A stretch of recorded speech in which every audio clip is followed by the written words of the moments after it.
Hi folks, and as you can see and probably hear, it's a pretty miserable day today. So I've got a job in the garage which I'd like to do, and I thought I would video it for you.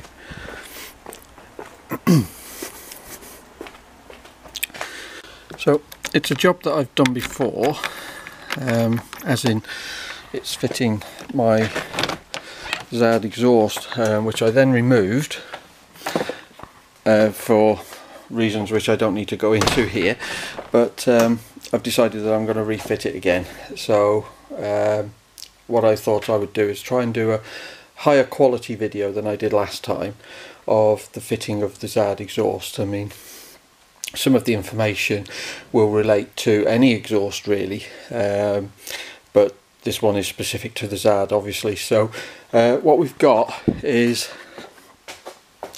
these are all the components which make up the exhaust system. Something that I need to sort of clarify here as well is these dB killers, I actually put them in the wrong way round last time. So whether that affected the noise level or not, I'm not really sure, but I've discovered now that they need to go in a particular way, so I'm going to change that and put them in the correct way. But yeah, so the rest of it is, as you can see, that's the silencer, the Y pipe, connector pipe there. The Zard comes with a carbon fibre rear hugger and a heel guard. That's the bracket, and you also get this Heel Tech. It's a exhaust valve eliminator, so because you're swapping the exhaust you have to remove the exhaust valve. If you don't fit this little device, you'll get an error light on in the on the dashboard, so that eliminates that, and that's it. So anyway, just out of interest, I weighed this lot. Let's just go over here. I weighed it yesterday just to see where we are, and I'll weigh the other one when we come off. That was the weight there, so 4.6 kilograms. So that's the weight that I shall be adding to the bike. But let's see what actually comes off. It's significantly more than that. So yeah, proud to show you my new ramp as well. So what I'll do is first, I will get set up. Most of the tools for this job are pretty basic. All you need are Allen keys, a couple of sockets, and a spring puller. That's about it really. Allen key wise, you need 3mm, 4mm, 5mm and 6mm. Socket wise, I think it's just 10mm and a 13 or a 12, I'm not sure, but it's pretty, you don't need a lot of tools to do this job. But you do need a variety of them. So just one Allen key isn't, you need like an Allen key on a T-bar, one on a socket, you know, so you can get into places and things like that. So I will sort the tools out shortly and lay them out, and you can see what we've got. The other thing I'm going to do is, it's not strictly necessary, but I am going to remove the rear wheel because it just makes access to the bottom of the exhaust here so much better. You know, because the exhaust is quite difficult, the standard exhaust is quite difficult to remove because you've got one cylinder facing forward and one cylinder facing straight up. You can't pull the exhaust backwards because the one that's facing down stops it going that way, and you can't pull it downwards like that because the one facing this way stops it from going down. So you have to loosen the header pipe at the front, and that's the only way to do it. It's as simple as that. So removal of parts is going to be rear wheel, belly pan. We have to remove the battery, then we can get to the header bolts, the coil pack on the other side. So yeah, so there's a few little bits to it. It's quite an involved little job, but it's not rocket science, and you know, it is straightforward when you think about it. And because I've done it before, hopefully I can do it a little bit easier than I did last time. So let's make a start. We'll get the bike up in the air, and I'll sort the tools out. new ramp is electric.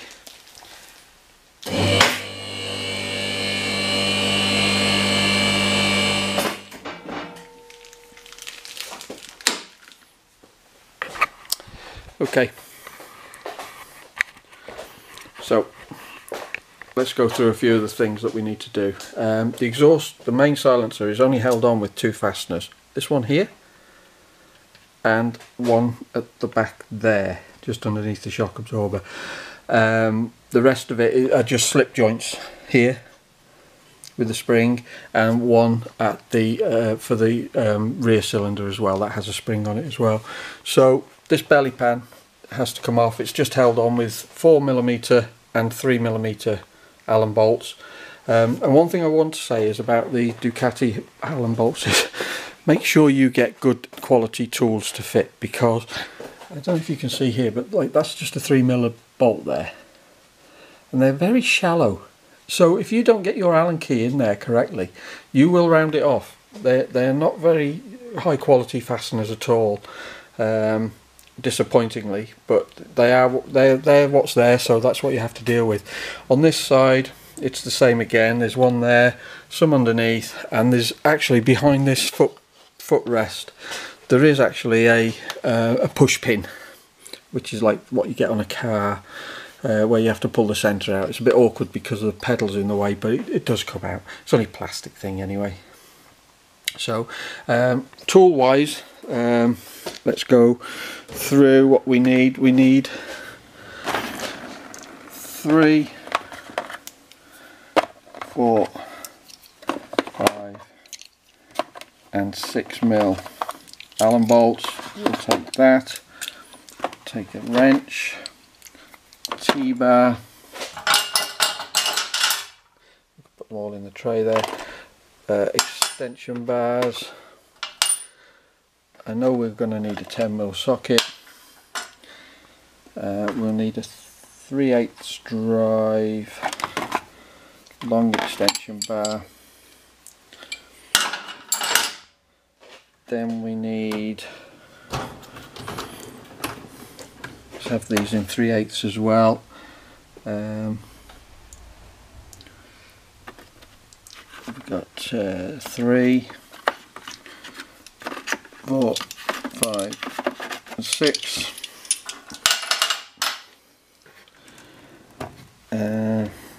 Long extension bar.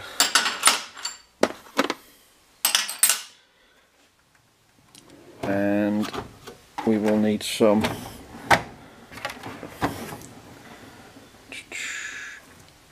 we've got T-bars there, we'll use them later. We will need some circuit pliers.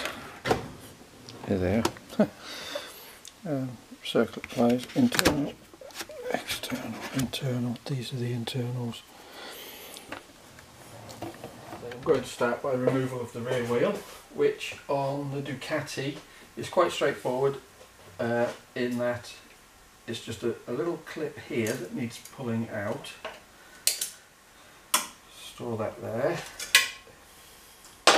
and then this big nut needs undoing, 55mm, but it's tightened to 230 Newton meters. Now normally I've always had to have somebody sat on the bike, foot on the brake, to try and undo it with a big bar, and I got fed up with that. So I recently bought this new DeWalt gun and this impact socket, specialised impact socket, 55mm, to do the job for me, and it's a breeze with this. So put it in reverse.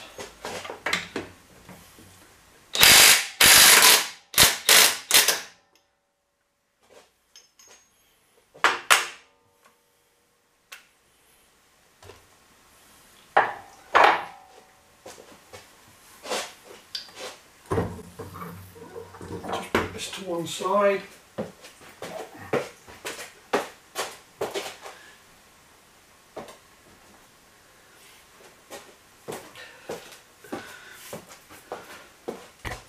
Now, as I say, it's not strictly necessary to remove the rear wheel, but see how much better access it gives you here to this rear side. So look at the size of the thing.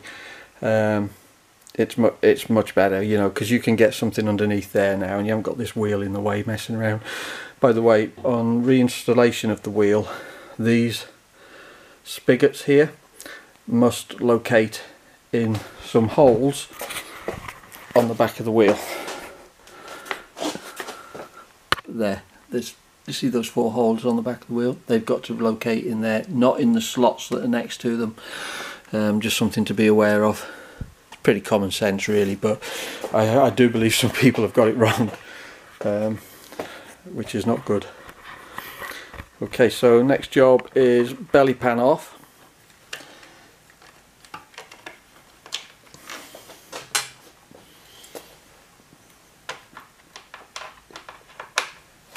They're just 6 fasteners underneath here, 3 on each side.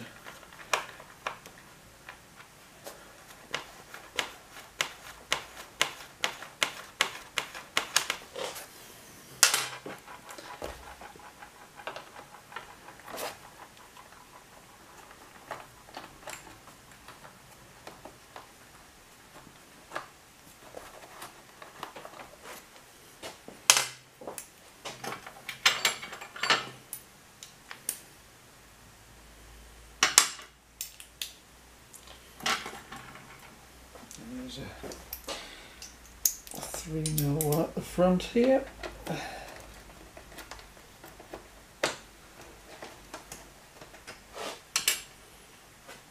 And a 3mm on the side there.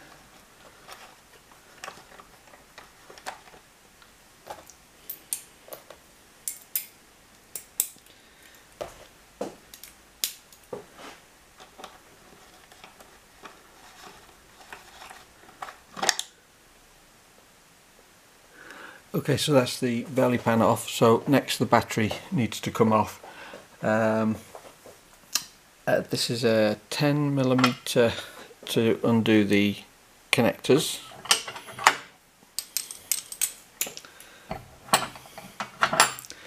And always do the negative connector first, because if the tool happens to touch something else that's metal and you're on the live connector, you'll be in for a bit of a shock.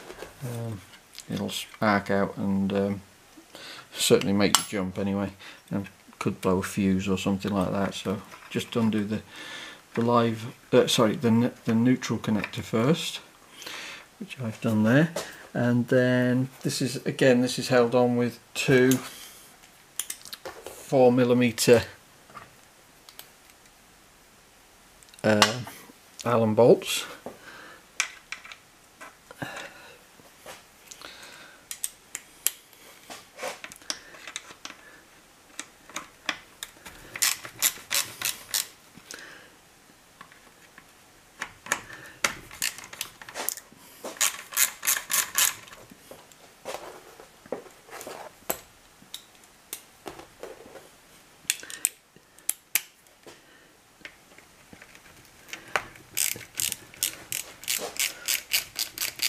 Positive terminal undone.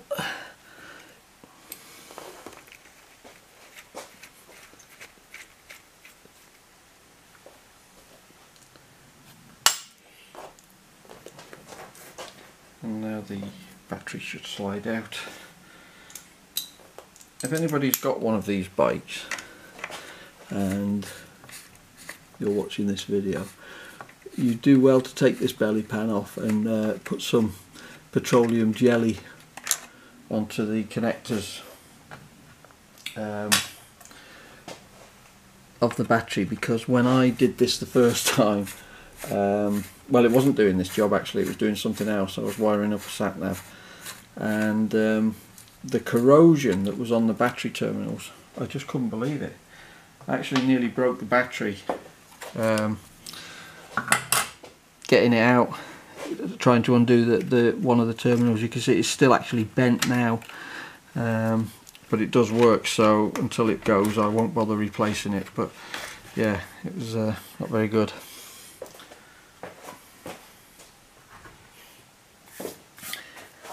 Okay, and the only reason for removing the battery is, I'll just get my little lamp. There's a fastener there let's just see, there, that fastener there must be undone. It's part of the heat shield which is on the other side of the motorcycle, but needs to come off to get to the header bolts. So you know, yeah, it doesn't really need to be there, to be honest, but it is, so you've got to undo it, you've got to deal with it.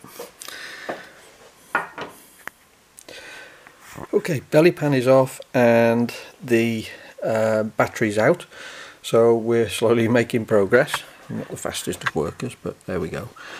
So we're up to the exhaust valve now, which is here. There's the oil filter, and this mechanism here behind is the exhaust valve, and as you can see there's a cable that runs from the valve to the exhaust. I suspect it's something to do with noise control or emissions or something like that, but that needs to come out. You can do it two ways. You can either undo it from this end, it's just a cable like on a clutch cable, like I've got a little nipple on the end, or you can just leave it connected and just undo the whole lot from this end, which is what I'm going to do.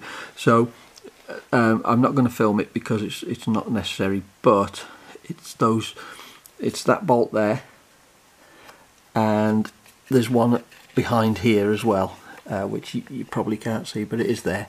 So it's just those two bolts and an electrical plug which needs unplugging. Actually, I will film it. Let's see. Let's take the valve out. Let's see.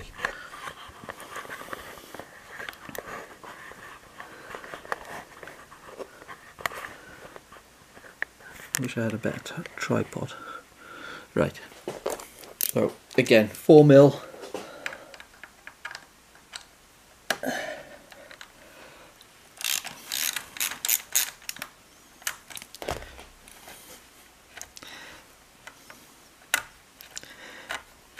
Even though I've got good lighting in this garage, there's still, you know, you work in your own shadow sometimes, and it's difficult to see what you're working at. Got to say, out of all the motorcycles I've ever worked on, and it's quite a lot over the years, the Ducati is not the easiest. So here is the electrical connector. There's the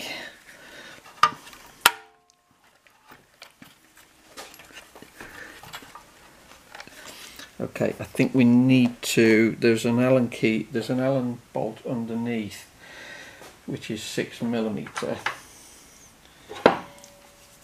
that's got to come undone anyway at some point, so I'll do it now.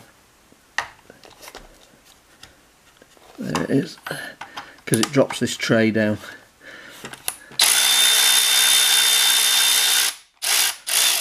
That's it.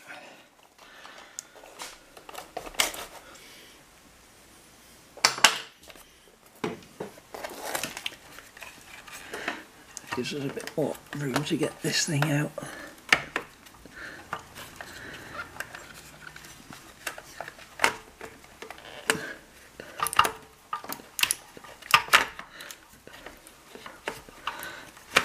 There it is, that's that out.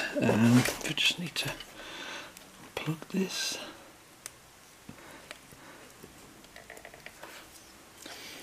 Small screwdriver. Got it. Okay, so as you can see, that's the exhaust valve there. I'll just leave that connected. I can take the cable out there, I suppose. I'll disconnect it there, and then I can put that in a box and keep it safe somewhere. Okay, so that's that bit done. Now we need to move around the other side and start some work over here now. So these coil packs need to come out because I'm looking at access for bolts that are up here somewhere. This heat shield needs to come off. It's just held on with two fasteners, one up here and one down here under there somewhere, but it was held on with the one at the back. Don't forget that one, because that's the one that on the Zard video they don't show you that. These are just bolted in from underneath the coil pack, so they just need coming out and disconnecting, and then we've got access to the header bolts. This little cover here, that needs to come off, just 2 little bolts holding that on, because we need to remove this plug cap and get access to one of the bolts down. It's right down there. I mean, access is a nightmare, but you can get to them with the right tools. Okay, so I shall just have a cup of tea and I'll come back to this shortly. Okay, so this top cover needs to come off.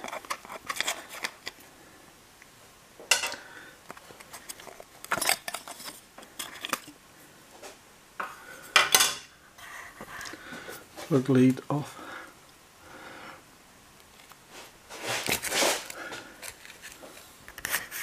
Because we're looking for access to that bolt there for one of them. There's one up here and there's one at the back which is really good fun to get to, but you can get it with a long extension bar and a 1/4 drive socket, small socket, small bar. You'll get through the gap. This coil pack needs to come undone.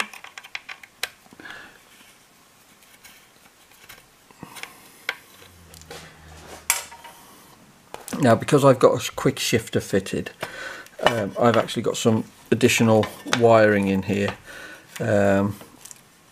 but which I was going to remove, but actually I don't think I need to. I think that's good enough just to get that loose like that. So now we're onto this heat shield here, which, as you can see, there's 2 fasteners. This top bracket is held on with a little bolt, a little 4mm, but it's the same bracket that holds the belly pan on, so just make note of which way it goes.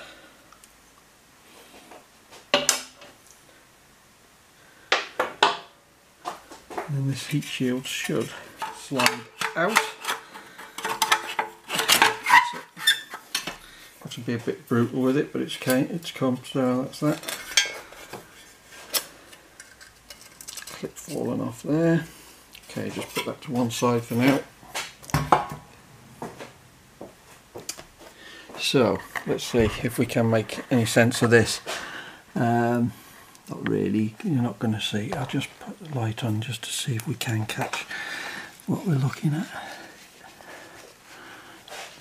No, we can't. You can't see it. No matter how much I try with the torch, you're not going to see. But I'll show you when I get the socket up there, and we'll see if we can make some sense of it then. But the next job is to loosen the header bolts. Now the front one is straightforward, 10mm spanner.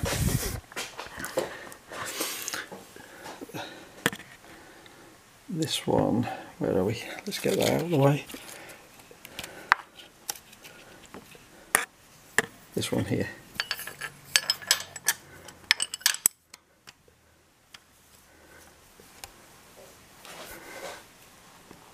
That's it. Remember, lefty loosey, righty tighty. You don't want to take these off, just take them to the end of the thread. You can't get a socket on this one, so you have to do it slowly with a spanner like this. Might get my fingers on it surely, but they're quite tight actually. They're brass nuts. And then the one behind there, which you should be able to just see, it's just behind there. That one you can get that with a socket, and then the third one you can get with a socket as well. So just let me undo these for a bit and then I'll come back.